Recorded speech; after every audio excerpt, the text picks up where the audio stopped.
Leer la Biblia es entrar al corazón de Dios. Cuando nosotros leemos la palabra del Señor, estamos descubriendo el pensamiento de Dios. Cuando leemos Gálatas, Mateo, el Cantar de los Cantares, los Salmos, cuando leemos cualquier libro de la Biblia, estamos descubriendo cómo piensa Dios. La Biblia son los pensamientos de Dios, pues que Él nos ha dejado a nosotros para que conozcamos su justicia, su santidad, su perfección, en medio de su soberanía también, y su poder, su grandeza, su fidelidad, su misericordia, su amor. Dios es todo eso. Dios es luz, Dios es santo, Dios es justo, Dios es bueno. Y bueno, a ver, ¿por qué es tan difícil a veces entender a Dios? ¿Será que Él es muy complicado? No. Dios no es complicado. Dios es perfecto. Lo que pasa es que nuestra mentalidad, nuestra capacidad es muy pequeña. Nuestro conocimiento de las cosas es nada, comparado con el entendimiento y con el conocimiento de Dios. Entonces, no hay comparación. Dios es inmensamente superior a nosotros. Su pensamiento también lo es. La forma de ver las cosas también.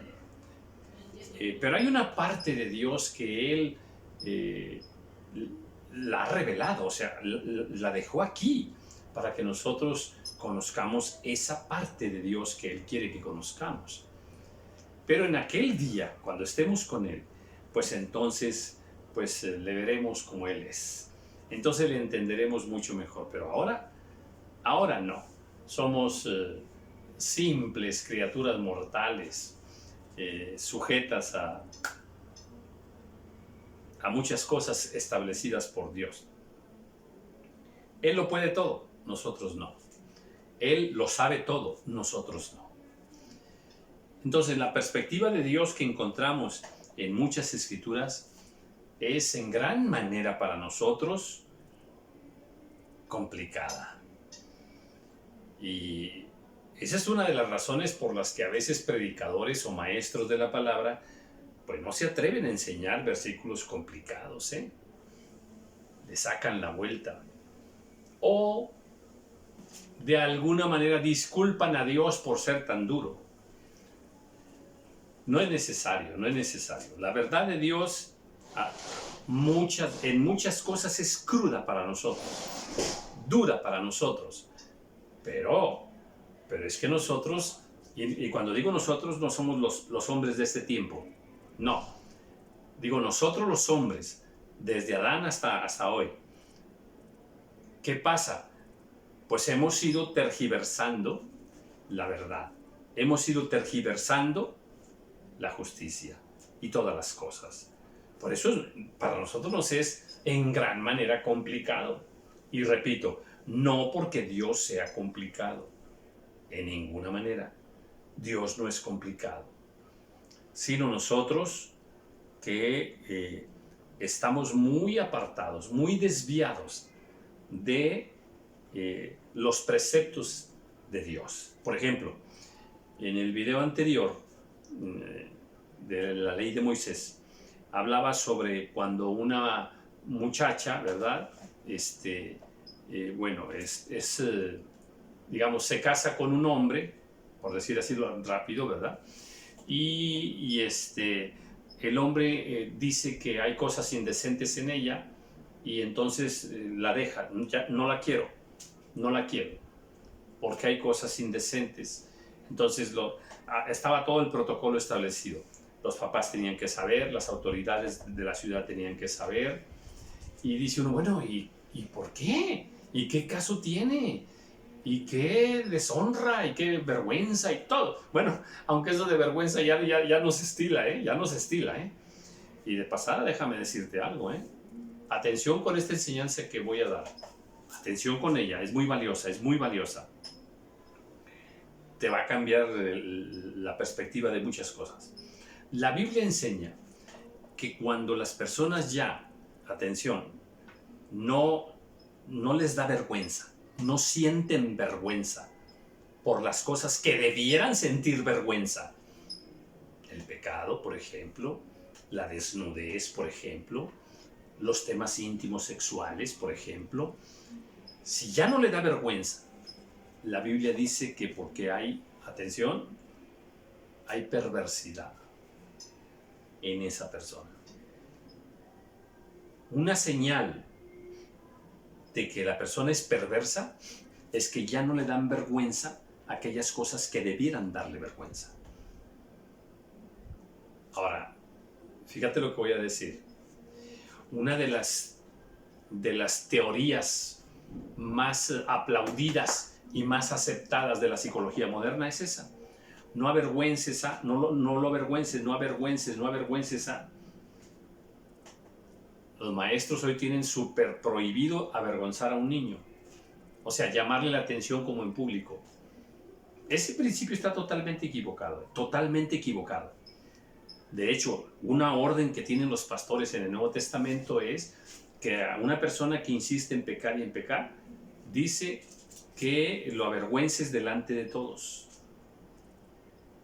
Que lo avergüences delante de todos. Dice para que los demás teman. Pero el diablo ha trabajado en quitar ese punto. Ha quitado el castigo, ha quitado, en este caso está quitando la vergüenza. Ahora, atención, ahora sí, la psicología aplaude, está a favor de que no se avergüence a los niños de ninguna manera. Que no se avergüence a los niños de ninguna manera. Eso está llevando a los niños y a los jóvenes a lo que estamos viendo, a comprobar lo que dice la Biblia. Los niños cada vez más son más perversos. Eso es tremendo. Entonces, fíjate, toqué este punto de la vergüenza. Porque cuando nosotros vemos el pasaje de que las prendas íntimas de la mujer, aquella que al tener la relación sexual con su esposo, resultó que, pues que a lo mejor que no era virgen. Ahí está. El esposo dice, no es virgen. Ahora tiene que demostrarlo ante las autoridades y ante sus padres. Dios le da su lugar a los padres. O sea, estoy tratando de explicar este punto para que veamos que lo que de entrada sí nos parece sorprendente, no lo es tanto cuando lo analizamos y lo escudriñamos bajo los principios establecidos por Dios. ¿Qué sucede? Que si el esposo está mintiendo, habrá castigo sobre el esposo. Pero si el esposo no estaba mintiendo, entonces habrá castigo sobre la mujer. ¿Y por qué? Muy sencillo, muy sencillo. Si la mujer no era virgen, significa que tuvo relaciones sexuales fuera del matrimonio, antes del matrimonio, lo cual para Dios es un pecado grave. Es un pecado grave. Y si no se supo porque lo ocultó, estamos hablando de mentira y engaño a sus padres, lo cual para Dios es un pecado grave. Ha deshonrado la casa de su padre. Para Dios eso es muy, muy grave. Para nosotros no. Para nosotros no. Para Dios entonces la virginidad es una virtud en la mujer. Y para nosotros no. Es que ese es el problema. El problema somos nosotros. Que la honra, la deshonra, el pecado, la mentira, el engaño, la virginidad, no importa. Y para Dios sí. Ahí es donde no encajamos con Dios. Y bueno, quise hacer este comentario, ¿verdad? Para que veamos que cuando encontramos cosas así complicadas y difíciles, créame, tenemos que detenernos y siempre darle la razón a Dios. Porque cuando escudriñamos las cosas bajo la perspectiva de Dios, Dios siempre tiene razón. Si fuere sorprendido, versículo 22, si fuere sorprendido alguno acostado con una mujer casada, con marido, ambos morirán, el hombre que se acostó con la mujer y la mujer también. Así quitarás el mal de Israel. Hablamos de un pecado consentido. Hablamos de un pecado de adulterio y fornicación consentido por ambos. Dice, los dos deben morir. A ver, Dios no se anda con las ramas, por las ramas. Dios no se anda por la rama. Nosotros consentimos mucho al pecado. Dios no. Cuando el pecado es grave, imagínate tremendo pecado, tremendísimo pecado. Qué deshonra para los hijos de esta mujer casada, para el marido, para sus padres, para los padres del marido, en fin. Dios, es terrible, ¿eh? La semana pasada me tocó un caso así, espantoso. Y los dos casados, el hombre y la mujer. Hemos perdido la brújula, hemos perdido la vergüenza, hemos perdido la decencia.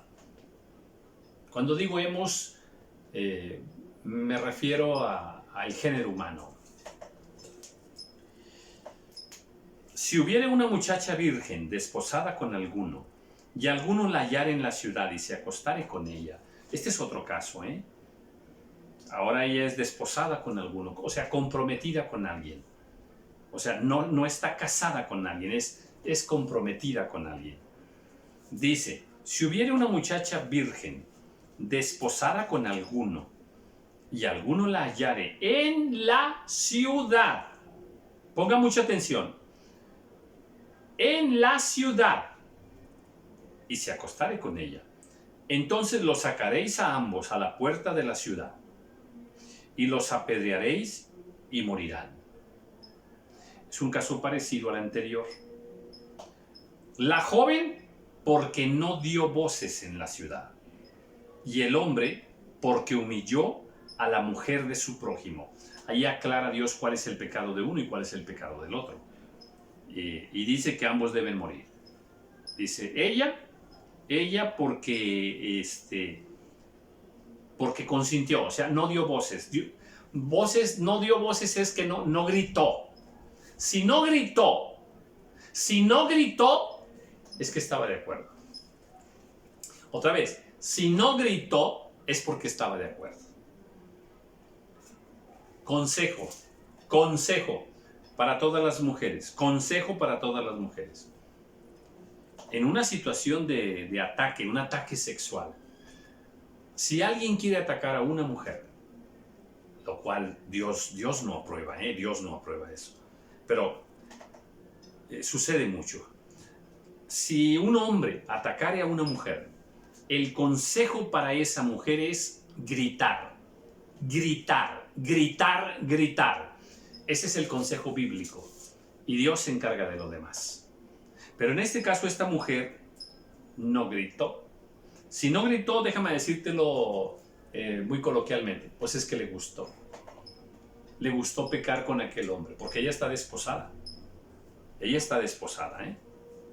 Entonces, bueno, dice, así quitarás el mal de en medio de ti. Entonces, Dios tiene razones para decir, en este caso hágase esto, y en este otro hágase esto otro. Mas, si un hombre, versículo 25, hallare en el campo,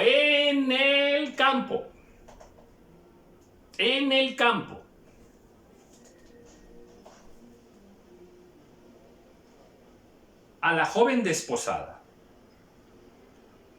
y la forzare, aquí entra otro agravante, la forzó. agravante o atenuante según, ¿verdad? Y la forzó. Aquel hombre, dice, acostándose con ella, morirá solamente el hombre que se acostó con ella.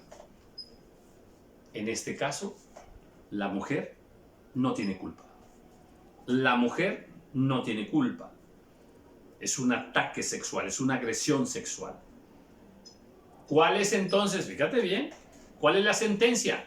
El violador debe morir, punto. El violador debe morir. En el otro caso no, porque ella estuvo de acuerdo. Estuvo de acuerdo, no hay una violación. Es interesante, o sea, Dios especifica muy bien estas cosas. Y estos criterios nos sirven a nosotros para dilucidar responsabilidades, para entender la conducta humana.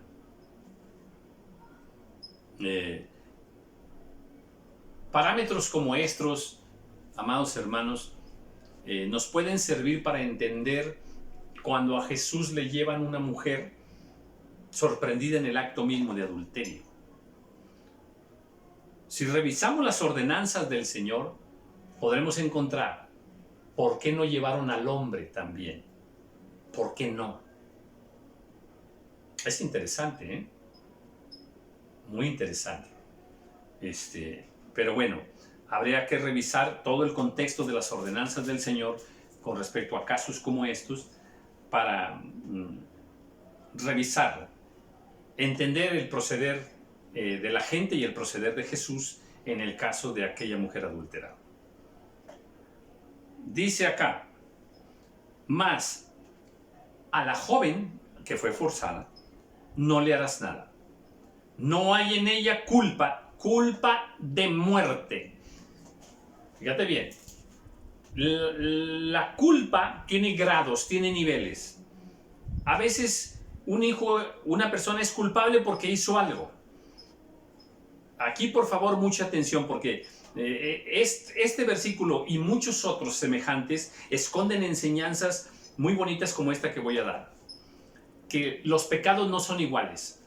Hay pecados pequeños, pecados más graves y pecados donde la culpa es de muerte. Y la sentencia es que debe morir. Debe morir. Traducido al tiempo nuestro ahorita, bueno, el violador, lo correcto sería que lo mataran. Eso es lo correcto. Eso es lo justo delante de Dios. Entonces, dice, a ella no le vas a hacer nada, porque en ella no hay culpa de muerte. A veces creemos que todos los pecados son iguales. No, pecado es pecado. No. Hay niveles de pecado. Jesús dijo, el que a mí me ha entregado, mayor pecado tiene. Mayor pecado tiene. Hay niveles. Y tomémoslo en cuenta, porque a veces nosotros nos toca juzgar alguna situación en la familia donde andamos, ¿verdad? Si la falta es menor, es pequeña, bueno, demos un castigo pequeño. Algo leve. A ver, te voy a decir así rápido. Pues el niño agarró la paleta que no era de él y era de su hermanito, agarró la paleta, la chupó y dijo, ¡córtenle la mano! ¡No! ¡No! ¡Claro que no! ¡Claro que no! El córtenle la mano es ejemplo de cualquier castigo injusto. Déjame lo voy a poner de otra manera. Si la persona comete una falta leve y le ponemos un super castigo, no es justo el castigo que se le está poniendo, porque no va en proporción a la falta. ¿Te das cuenta de lo que podemos aprender de la ley de Moisés? Hay pecados graves que exigen un castigo grave. Hay pecados pequeños que exigen un castigo pequeño. Esa es la justicia de Dios, porque a veces somos muy injustos con nuestros hijos. Esa era una de las cosas que más me cuidaba yo, en serio.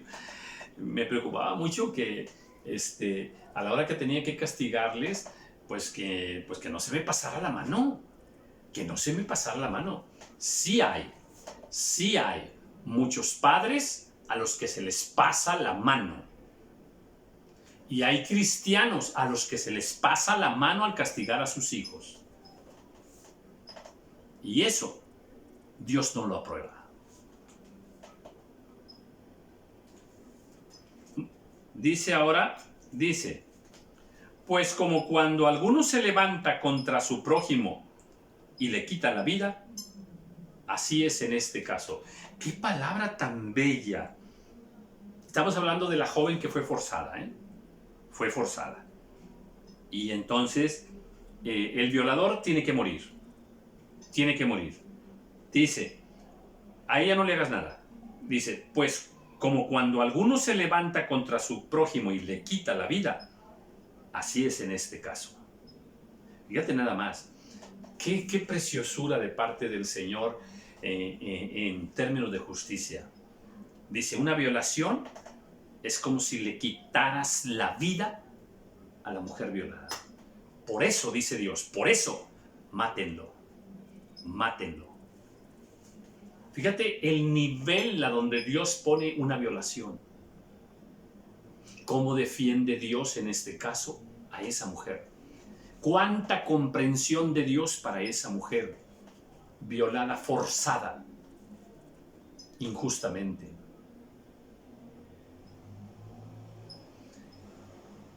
Dice Dios, es como si le quitaran la vida.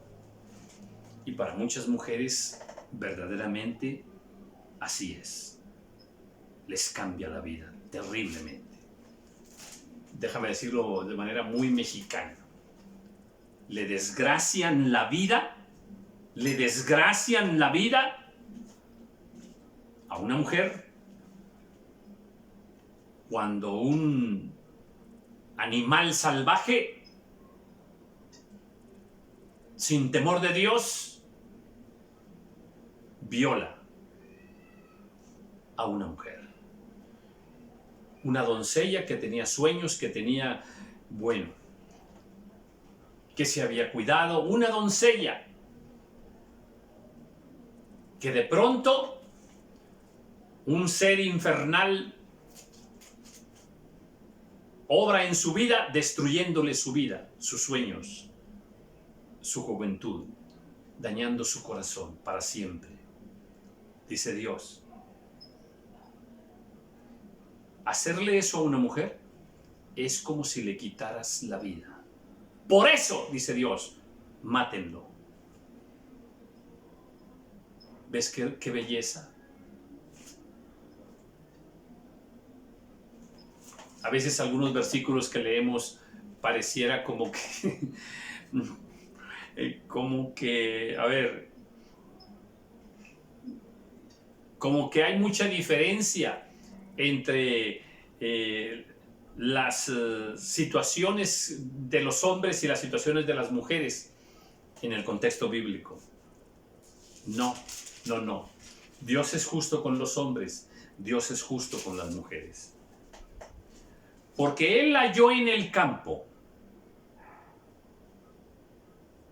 dio voces la joven desposada. O sea, por favor, auxilio, auxilio, no, gritó, ¡ay, auxilio! Y se defendió ella. Pero el hombre es más fuerte. Y no hubo quien la librase. Esa es la definición de Dios de su justicia. Cuando algún hombre hallare a una joven virgen que no fuere desposada, este es otro caso. Este es otro caso. Y la tomare y se acostare con ella, y fueren descubiertos. Fíjese una cosa aquí, ¿eh? Atención, no la está forzando. No la está forzando, ¿eh?